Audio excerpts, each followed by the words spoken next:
Hey everyone, and welcome back. Perplexity AI is built for research and summarization since it fetches real-time web information with citations. Let me show you the accurate method.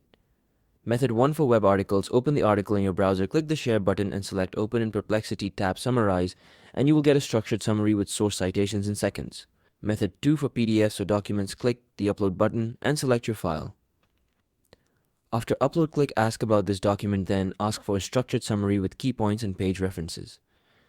Method 3, use academic focus. For research papers, tap the focus icon before searching, select academic mode, then paste the article URL or upload the PDF. For the most accurate results, specify your format in the prompt. Say, summarize this article with main arguments, supporting evidence, and key conclusions in 4 bullet points.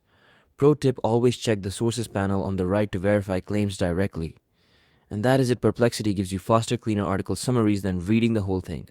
If this helped, hit that like button and subscribe. See you in the next one.